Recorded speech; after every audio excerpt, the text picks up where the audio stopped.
유네스코 물안보 국제연구교육센터 2022년 물기업 재직자 역량 강화 온라인 교육 물 분야 기후변화와 탄소 중립 강의를 맡은 단국대학 독호석 교수입니다.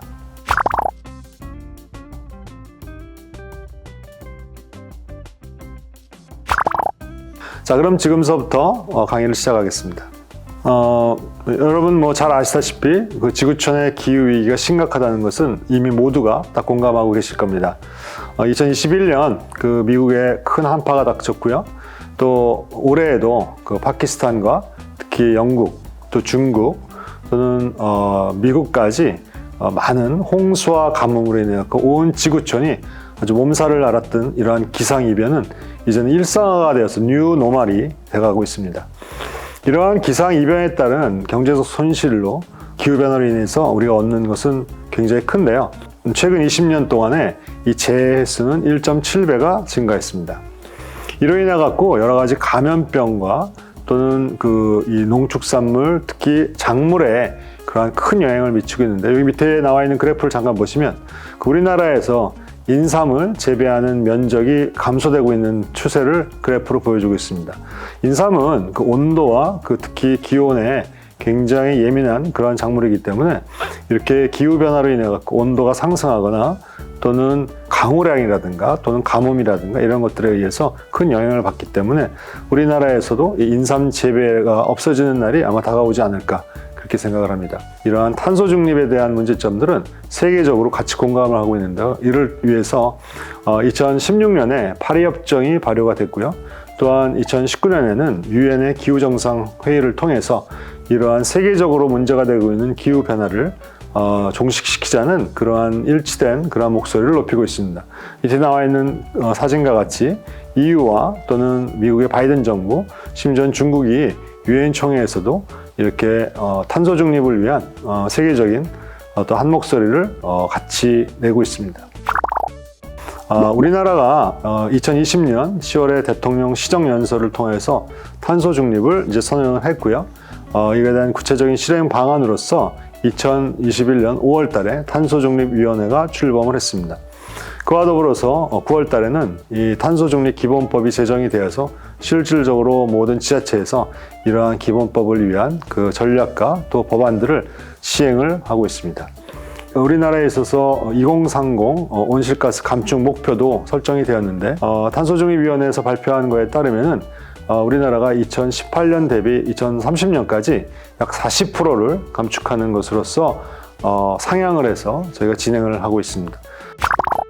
그러면 각 국가별로 이러한 그 탄소 중립에 관련된 동향을 말씀드리도록 하겠습니다. 우선 미국의 탄소 중립 동향인데요. 특히 물 분야인 하수처리 분야에 있어서 에너지를 사용하는 그러한 분야에 어떻게 하면 효율적으로 에너지를 절감할 수 있는가에 대한 그러한 세부 정책들인데요. 우선 바이오가스를 생산함으로써 이러한 하수처리장에서 나오는 그러한 여러 가지 에너지원을 이용해서 재생에너지라든가 또한 태양광 발전을 통해서 신재생에너지로 다시 활용하려는 그러한 정책들이 지금 지원이 되고 있고요. 또한 거기에 따라서는 RIPS라든가 ITC라든가 그다음 PTC 제도와 같은 신재생에너지를 적극 활용할 수 있는 그러한 제도들도 같이 보급이 되고 있습니다.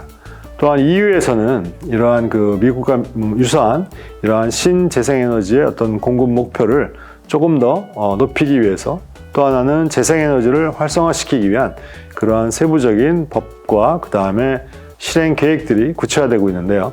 거기에는 하수처리 시설의 에너지의 효과를, 효율성을 평가하는 그러한 무슨 솔루션과 그 다음에 하수 중에 유기성 그러한 물질들을 회수하는 그러한 기술들, 또는 거기에 따른 인센티브, 특히 발전 차액 제도라든가 또 프리미엄 지원 제도, 이러한 미국과 비슷한 그러한 다양한 지원 제도들도 운영을 하고 있습니다. 일본의 경우도 이러한 하수처리장에서 나오는 여러 가지 슬러지, 어떻게 보면 굉장히 처리하기 힘든 오염 물질인데요. 이러한 것들을 바이오매스로서 다시 에너지원으로서 사용하는 그런 아주 적극적인 정책을 펴서 슬러지의 재활용률을 일본 같은 경우에 85%까지 높이는 그러한 정책들을 수행하고 있습니다. 거기에는 이제 바이오솔리드 활용 기본 계획이라든가 또는 하수 슬러지를 에너지화하는 기술 가이드라이드라든가 뭐 이러한 것들을 통해서 기존에 있는 최종 침전제 능력을 향상시키는 그러한 구체적인 세부적인 기술도 적용이 되고 있습니다. 이제 그래서 이러한 그 에너지를 줄이는 부분에 있어서는 사실은 시민들과 기업들의 참여가 되게 중요합니다. 그러다 보니까 이러한 자발적인 에너지를 감축시키는 그러한 것들을 유도하는 여러 가지 다양한 프로그램들이 나와 있는데요. 여러분 이러한 그 여기 나와 있는 그 그림들 또는 이 마크들을 보신 분도 계시겠지만 이것이 에너지 스타라고 해서 에너지를 절감시켜주는 그러한 여러 가지 프로그램들을 여기서 보여주는 그러한 마크라고 말씀드릴 수가 있습니다. 다시 말해서 이러한 것들의 효율화를 얻었을 때 얻을 수 있는 인증 마크라고 말씀드릴 수가 있죠. 거기에는 이러한 그 하수 처리장뿐만이 아니라 뭐 에너지 워터, 또 파워 스텝, 뭐 다양한 형태의 이러한 그 에너지 효율 관리 프로그램들이 돼서 거기에 따른 각각의 지원 제도들이 다양하게 준비되고 있습니다. 또한 에너지를 생산하는 또한 그러한 분야도 많은 지원을 하고 있는데요. 여기에는 특히 신재생에너지를 이용해서 발전을 유도해서 우리가 나중에 말씀드리겠지만 에너지를 감축하는 부분과 에너지를 흡수하는 부분, 또 에너지를 생산하는 부분으로 나눠지는데 이런 애들을 생산하는 그러한 부분까지도 여러 가지 제도가 마련되고 있습니다. 거기에는 미국의 RPS 제도라든가 또는 EU의 그 에너지 산업법 이러한 것들이 큰 기여를 하고 있는데요. 이러한 것들은 여러 가지 인센티브 제도를 통해서 이렇게 에너지를 생산했을 때 국가로부터 다양한 형태의 인센티브를 받는 그러한 제도로 구비가 되어서 운영이 되고 있습니다. 물 분야에 있어서는 우리나라에 있어서 크게 그 차지를 못하고 있는 것이 사실입니다. 왜냐하면 워낙 에너지라든가 산업 또는 이러한 농업 분야에서 온실가스 배출량이 상대적으로 크기 때문에 물 분야는 활발하지 않은 부분인데요. 앞으로 이러한 부분들은 계속 좀 개선해 나가야 될 그러한 이유들이 사실은 내포되어 있습니다. 영국과 호주 같은 경우는 물 분야에 대해서 되게 적극적으로 이러한 소의 탄소 넷제로를 구현하기 위해서 다양한 프로그램들이 진행이 되고 있습니다. 여기 나와 있는 것 같이 그 영국 같은 경우는 그 영국의 물기업을 대상으로 해서 2030 탄소 중립 전략 수립을 만들어서 2030년까지 넷제로 실질적으로 발생량을 제로로 만들기 위한 그러한 지원 시스템 또는 여러 가지 그 투자가 이루어지고 있는데 특히 어느 부분이냐면 7대 전략 분야라고 해서 수송과 에너지 또 직접 배출 감축, 재생에너지 생산 또는 생태계 복원, 개조, 리트로피팅 분야로 이렇게 크게 나눠서 지원을 하고 있습니다. 사실 물이라고 하는 것은 물을 수송하고 공급하는데 70에서 약 80%, 많게는 80%까지의 그 펌프 동력의 운송 비용이 있습니다. 다시 말해서 이러한 펌프 에너지라든가 또 수송 에너지를 절감하는 것은 굉장히 큰 탄소 중립에 기여를 하는 분야라고 말씀드릴 수 있어서 영국에서는 이러한 분야를 적극적으로 지원을 해주고 있습니다. 호주 빅토리아주 같은 경우도 넷제로 워터 사이클이라고 해서 이러한 그 호주에 있는 그 물 분야의 탄소 중립 계획을 지금 수립을 해서 진행을 하고 있는데요. 이러한 19개시의 도시 물순환 시스템을 만들어서 어떻게 하면 물순환을 이용해서 탄소를 저감할 수 있는 세부 어떤 방안들을 제시를 해서 2050년까지 이쪽은 넷제로를 달성하겠다 그런 목표로 진행을 하고 있습니다. 이러한 그 세계적인 트렌드에 있어서 특히 물 분야의 온실가스 인벤토리가 가장 중요한다. 이 인벤토리라고 하는 것은 결국 어느 분야가 온실가스를 가장 많이 방출하고 있는가를 아는 그룹이라고 말씀드릴 수가 있습니다. 거기에는 뭐 에너지라든가 또 산업 또는 농업 또는 그 여러 분야로 구성이 되는데 이러한 분야별로 배출되는 에너지원을 구체적으로 관리하는 전략이라고 말씀드릴 수가 있습니다. 반면에 이러한 분야에 있어서 물은 폐기물 분야의 이렇게 일부로서 지금 구성이 일부 되어 있는데요. 이러한 것들을 그 관리하기 위해서 그 그룹을 이 배출원별로 이것을 스코업을 셋으로 나눠서 관리를 하고 있습니다. 첫 번째는 스코업 1으로 해서 이러한 직접적인 이산화탄소 또는 온실가스 배출원을 구분하고 있고요. 두 번째는 이러한 것들에 대한 간접 배출, 소위 말해서 이 전기라든가 또는 이러한 여러 가지 기타 스팀 이러한 것들이 발생되면서 나오는 것들을 간접 배출로 구분을 하고 있고, 스코업 3 같은 경우는 아예 그 이외의 기타 산업 또는 인간의 활동을 통해서 또 기업의 활동을 통해서 나오는 배출가스를 구분을 하고 있습니다. 그거 구체적으로 다음 장에서 설명을 하도록 하겠습니다. 여기에 보시면 그림이 3개가 나와 있는데 스코프 1, 2, 3를 지금 방금 말씀드린 것 같이 그 원에서 발생되는 직접적으로 나오는 직접 배출 스코프 1과 그 다음에 이 전기시설 또는 여러 가지 스팀이라든가 또는 이러한 것들을 통해서 배출되는 온실가스를 간접 배출로서 스코프 2로 정의를 하고 있고요. 또한 기업의 여러 가지 활동에 통해서 배출되는 온실가스의 부분을 스코프 3으로서 이렇게 규제를 하고 있는데 보시다시피 가장 잘 규제를 할 수 있는 것은 스코프 1이겠죠. 포인트 소스 컨트롤로 이 부분을 직접 관할하기는 되게 쉽습니다. 반면에 스코프 2와 특히 스코프 3 같은 경우는 어떻게 보면 이 온실가스의 B.5호만이라고 말씀드릴 수 있죠. 다양한 분야에서 배출되는 온실가스가 있기 때문에 사실 관리하기는 되게 어렵습니다. 그럼에도 불구하고 전체적으로는 이러한 인벤토리 속에서 관리 대상으로서 제가 규정을 하고 있습니다. 이것은 이제 온실가스 인벤토리인데요. 이건 IPCC의 가이드라인에 맞춰서 우리나라에서 2018년에 환경연구원에서 이것들을 만들었습니다. 탄소 중립에 대한 이슈가 세계적으로도 너무 급박하게 돌아가다 보니까 우리나라에서도 이것들을 이제 짧은 시간 안에 만들어서 아직은 계속 보완, 수정을 해야 되는 상황입니다. 여기에 구성 내용을 보게 되면 크게 6가지로 구성이 되는데요. 첫 번째는 에너지, 산업공정, 농업, 그 다음에 LULUCF, 폐기물 이렇게 구성이 되어 있는데 그 중에서 가장 온실가스를 많이 배출하는 것은 아무래도 에너지 파트겠죠. 에너지 부분은 수많은 온실가스로 구성되어 있습니다. 거기에는 수송, 제조업 또는 여러 가지 연료 소모를 통해서 배출되는 온실가스가 상당량 포함되어 있고요. 그 다음에 여러 가지 화학, 금속 산업을 다루고 있는 산업공정 과정에서 방출되는 온실가스도 두 번째를 차지하고 있습니다. 반면에 농업 분야도요, 상당한 양의 온실가스가 배출이 되고 있는데 그쪽에서는 벼를 재배하면서 생산하는 이산화탄소도 꽤 상당한 부분을 차지하고 있음을 알 수가 있습니다. 우리가 주목해야 될 것은 다음에 LULUCF, LULUCF라고도 하는 이러한 소위 토지 이용 변화와 임업, 특히 녹지 조성을 통해서 탄소를 흡수하는 아주 독특한 케이스입니다. 탄소 중립이라고 하는 정의를 다시 한번 이 자리에서 돌이켜 보면은 배출되는 탄소를 단소가 플러스라고 한다면 그 다음에 흡수되는 탄소가 마이너스로 해서 이 플러스와 마이너스가 제로가 되는 것을 탄소 중립으로 정의를 할 수가 있습니다. 그렇다면 이렇게 많이 배출되는 이산화탄소 온실가스가 플러스라면 그에 상응하는 마이너스로 흡수하는 부분도 상당량이 있어야지만 탄소 중립을 구현할 수가 있습니다. 그렇다면 여기 나와 있는 것 같이 LULUCF와 같은 토지 이용과 녹지 조성을 통해서 배출된 온실가스를 중화시킬 수 있는 그러한 어떤 역량과 또 분야를 활성화시키는 것이 탄소 중립의 가장 중요한 부분이라고 말씀드릴 수가 있습니다. 물론 이러한 탄소 중립을 이루기 위해서는 에너지라든가 산업공정, 농업 분야에서의 감축 분야, 리덕션 분야도 반드시 있어야만 됩니다.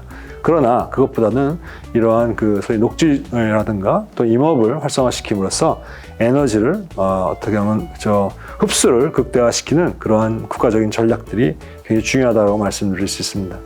물 분야는 이 폐기물 분야에서 합폐수 처리에 포함이 되어 있습니다. 그래서 약 한 170만 톤 정도가 이렇게 배출되는 걸로 그렇게 구성이 되어 있는데요. 그래서 방금 말씀드린 것 같이 우리나라는 2018년 국가 온실가스 총 배출량은 약 7억 2,700만 톤으로 책정이 되어 있습니다. 아이러니하게 이 부분은 사실은 전부 우리가 계산을 통해서 추정한 추정치에 불과합니다. 그렇기 때문에 실측치하고는 상당한 괴리가 있는 것이 사실이고요.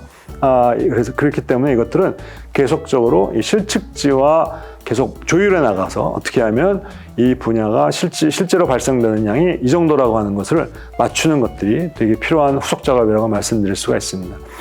이쪽에서 상하수도 분야가 차지하고 있는 것은 0.8%에 불과합니다. 그런데 이 상하수도 분야도 이러한 모델을 통한 이산화탄소 배출에 근거를 하다 보니까 여기 나와 있는 것이 재래식 생물하수처리 공정. 재래식 생물하수처리 공정이라고 하는 것은 기존에 있는 하수처리 공정입니다. 기존에 있는 하수처리 공정은 미생물을 통해서 이런 활성 슬러지라든가 소위 이러한 것들을 배양을 해서 유기물을 이산화탄소로 날려보내는 어떻게 보면 이산화탄소를 가장 많이 배출하는 그러한 그 반응조라고 말씀드릴 수가 있는데, 이러한 것들은 사실은 반영이 되지 않았다고 하는 것이 지금 1단계에서 만들어진 IPCC의 가이드라인에 저희들의 인벤토리의 내재적인 문제점이라고 말씀드릴 수가 있습니다. 앞으로는 이러한 그 이산화탄소, 소위 말해서 하수처리장에서 발생되는 이산화탄소도 반영이 될 수 있어야지 우리나라가 하수처리 공정에 있어서 실질적으로 개선을 할 수 있는 지원 제도를 만들 수 있는 근거가 되지 않을까, 그렇게 생각을 합니다.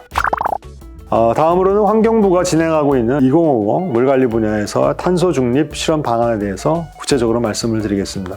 환경부는 크게는 세 분야, 그리고 구체적으로는 6개 분야에 의해서 이러한 탄소 중립을 구현하기 위한 정책을 진행 중에 있는데요.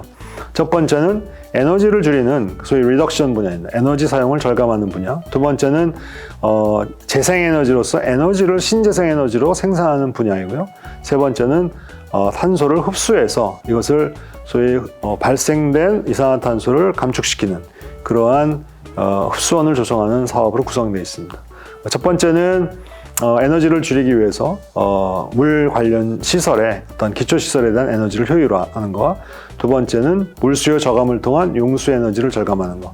그 다음에 두 번째, 재생 에너지를 생산하기 위해서는 수상 태양광이라든가 수열 에너지를 생산하는 것, 폐기물에서 발생되는 유기성 바이오 가스를 에너지로 사용하는 것, 그 다음에 마지막으로 탄소 흡수원을 만들어서 수변 구역이라든가, 또 홍수가 났을 때 상습 침수되는 지역들이 늘 있습니다. 그래서 홍수터라는 용어를 쓰는데요. 그 홍수터에 녹지를 조성을 해서 이산화탄소를 흡수하는 이러한 방안, 또 하나는 그 기존에 있는 많은 산단들이 사실 수많은 이산화탄소를 배출하는 어떤 그 원인을 제공했는데요. 이러한 것들이 저탄소 그린, 소위 녹지로 만들어져서 새로운 친환경 녹지 산단으로서 탈바꿈하는 그러한 정책을 진행을 하고 있습니다. 세부적으로는 물관리 기초시설에 대한 에너지 효율화로서 우리나라에서는 이제 그 탄소 중립을 위해서 그 정수장이라든가 이런 부분에 있어서 이 온실 가스를 저감할 수 있는 취수장으로서 탈바꿈하려는 22개의 정수장을 지금 이러한 에너지 효율화 정수장으로서 시도를 하고 있고요. 두 번째로서는 물수요 저감을 위해서 그 에너지 소비를 절감하는 부분인데요. 이 물수요라고 하는 것은 물 사용량입니다. 아까 말씀드린 것 같이 물을 공급하는 데는 약 70에서 많게는 80%의 많은 에너지가 소용이 되고 있고, 특히 수송 에너지로 많이 사용이 되다 보니까 물을 절약하면 사실은 이러한 근본적인 수송 에너지가 절감이 됩니다. 그래서 이러한 물수요를 저감시킬 수 있는 것도 같이 진행을 해서 어떤 물 절약도 같이 필요하다고 말씀드릴 수가 있습니다.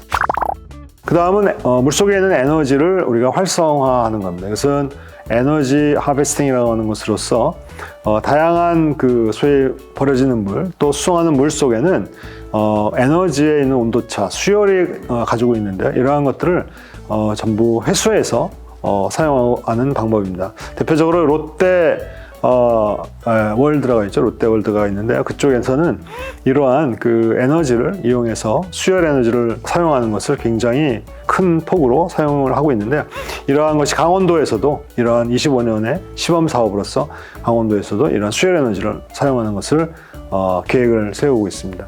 또 하나는 태양광 시설이 지금 많은 산을 훼손시킨다라고 하는 여러 가지 부정적인 여론도 많이 있는데요.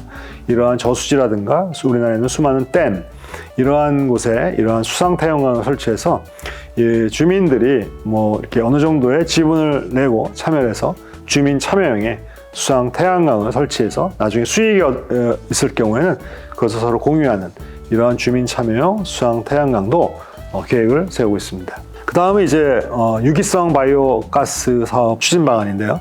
이거는 음식물이라든가 또는 폐수라든가 또 하수 찌꺼기는 사실은 분해되지 않은 에너지를 포함하고 있는 자원입니다. 그래서 이러한 것들을 그냥 버리기보다는 이러한 것들을 처리장에서 다시 에너지를 회수해서 메탄이라든가 이러한 가스를 회수해서 이러한 것들을 다시 사용하는 그러한 통합 바이오 가스 시설을 만들어서 에너지를 남김없이 계속 재활용하는 그러한 시설도 추진 중에 있습니다.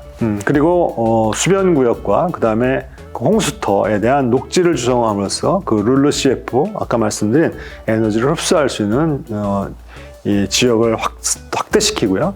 그 다음에 버려져 있는 그러한 산업단지를 역시 그 녹지와 식생림을 조성을 해서 녹지 탄소를 흡수하는 그러한 것들을 지금 시범 사업을 그렇게 진행을 하고 있습니다. 자, 마지막으로 이러한 이 탄소 중립을 위한 상하수도 분야에 있어서의 해외 적용 사례인데요.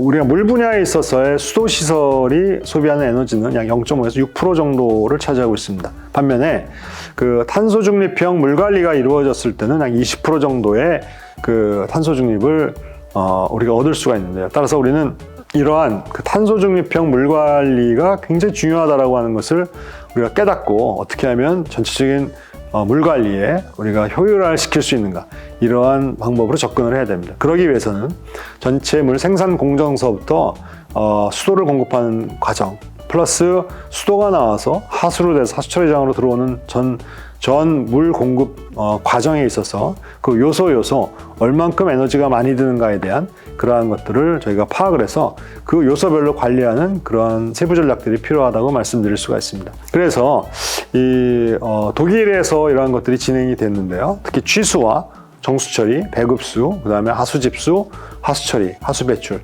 이러한 분야에 대해서 그 에너지가 얼만큼 드는가를 전부 측정을 해서 그것을 리스트업하고 이 부분을 어떻게 줄여야지 탄소를 절감할 수 있는가에 대한 그런 프로그램들이 만들어져 있습니다. 그것을 그 ECAM이라고 해서 Energy Performance and Carbon Emission Assessment and Monitoring이라고 하는 프로그램인데요. 이 프로그램을 이용하면 그 상하수도 전반에 걸쳐서 각 요소 공정별로 소요되는 에너지들을 다시 한번 검토를 하고 그것들을 평가해서 얼만큼 감축을 하면 전체적인 탄소 중립에 기여할 수 있는 부분들을 우리가 정량으로 우리가 얻을 수가 있습니다. 그래서 이러한 수도 사업자 또 하수도 사업자가 이러한 것들을 의사결정을 할 수 있는 굉장히 좋은 도움이 될 수 있는 프로그램이라고 말씀드릴 수 있고요. 이것을 해외에 적용한 사례가 바로 다음 슬라이드에 있습니다. 이것을 보시게 되면 그 멕시코와 태국의 사례인데요. 멕시코 같은 경우도 이런 하폐수 처리 시설을 통합시켜서 이러한 방금 말씀드린 것 같이 ECAM에 맞춰서 프로그램으로 평가를 했더니 이러한 온실가스 배출량을 약 연간 40%를 기존에 대비해서 절감했었던 사례가 있었고요. 태국 같은 경우도 이러한 상수도 공급 과정에서의 가장 에너지를 많이 소요하고 있는 이 펌프 운영 시설을 최적화시켜서 운영을 했더니 그 온실가스 배출량을 기존 대비 약 47.5%를 감소시켰던 해외 사례가 있습니다. 이와 같이 우리가 다양하게 개발되고 있는 여러 가지 탄소 중립 프로그램들을 활용을 한다면 우리나라에서도 이런 각 요소 공정별로 좀 에너지를 줄일 수 있는 그런 좋은 어떤 그 방안들이 되지 않을까 그렇게 생각을 합니다. 자, 마지막으로 이걸 정리해서 말씀을 드리고 마치도록 하겠습니다. 우리나라는 그 탄소 중립 기본법의 발효로 2030 국내 온실가스 감축 목표를 2018년 대비 약 40% 감축을 목표로 하고 있습니다.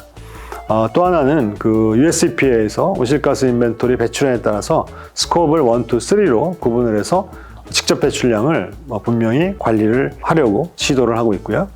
그 다음에 그 IPCC 가이드라인에 맞춰서 2018년 국가 온실가스 인벤토리 리스트가 만들어졌는데 거기에는 에너지, 산업공정, 농업, 그 다음에 LULUCF, 폐기물의 순서로 관리를 하고 있습니다. 그러나 이 LULUCF만이 사실은 탄소를 흡수하는 그러한 유일한 그러한 분야이기 때문에 향후에는 이러한 토지를 이용한 임업 또는 녹지를 조성을 통해서 이러한 온실가스를 흡수하는 그러한 부분을 또 지역을 확대 적용하면 이러한 그 탄소 중립을 빠르게 구현할 수 있는 그러한 방안이다라고 말씀드릴 수가 있고요. 이제 세부적으로 물 분야에 들어와서는 물 분야는 이러한 그 IPCC 가이드라인에 그 폐기물 분야에 포함이 되어 있는데요. 그 중에 하수처리장에서 배출되는 부분은 아직 그렇게 생물이 배출되는 이산화탄소에 대해서는 반영이 안 되고 있는 지금 상황이기 때문에 앞으로는 향후 이러한 것들이 고려가 돼서 실질적으로 이산화탄소를 많이 배출하고 있는 하수처리장에 대한 지원과 그러한 제도가 정량적으로 지원돼야 되겠다라고 말씀드릴 수가 있습니다. 환경부는 우리나라에서 그 물 분야의 탄소 중립을 실현하기 위해서 에너지 사용 절감, 두 번째는 재생에너지 생산, 세 번째는 탄소 흡수원 조정, 이 세 분야를 집중적으로 계획을 세우고 있습니다. 이러한 상하수도 분야는 사실 탄소 중립에 대한 그 기여도가 그러한 그 탄소 중립 물 관리 방안에 대해서 20% 탄소를 절감함으로써 효과적이긴 하지만 그 수도 시설에 대해서는 0.5에서 6% 정도로 상대적으로 미미합니다. 그럼에도 불구하고 이러한 수도 시설도 관리할 수 있고 특히 공정별로 관리를 할 수 있는 그런 필요성이 높아지고 있는데, 이 독일에서 개발한 이런 이캠이라고 하는 프로그램들을 사용하게 될 경우에는 이러한 수도 사업자 내지는 하수 사업자들이 이러한 공정별로 이런 탄소 중립을 위한 공정 관리를 해서 탄소를 줄일 수 있다, 탄소 배출을 줄일 수 있다고 말씀드릴 수가 있고요. 해외 사례로는 그 멕시코와 태국의 경우를 들 수 있는데요. 이 프로그램을 사용함으로써 온실가스 배출량을 기존에 대비 약 40%와 47.5%를 각각 절감한 사례가 있습니다. 네, 그러면 마지막으로 정리를 하도록 하겠습니다. 우리나라는 이제 탄소 중립 기본법의 발효로 2030년 국내 온실가스 감축 목표가 2018년 대비 40%로 목표를 하고 있습니다. 이러한 그 IPCC의 가이드라인에 맞춰서 우리나라가 이제 노력을 많이 하고 있지만, 이러한 가운데 그 LULUCF 분야의 소위 녹지를 조성함으로써 온실가스를 흡수하는 것들을 확대시켜야 되는 것이 사실 제일 중요하고요.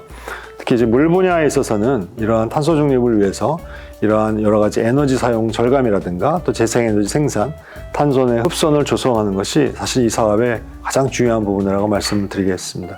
이상으로 유네스코 물안보 국제연구교육센터 2022년 물기업 재직자 역량 강화 온라인 교육 물 분야 기후 변화와 탄소 중립 강의를 마치도록 하겠습니다. 단국대학 독구석 교수였습니다. 수고하셨습니다.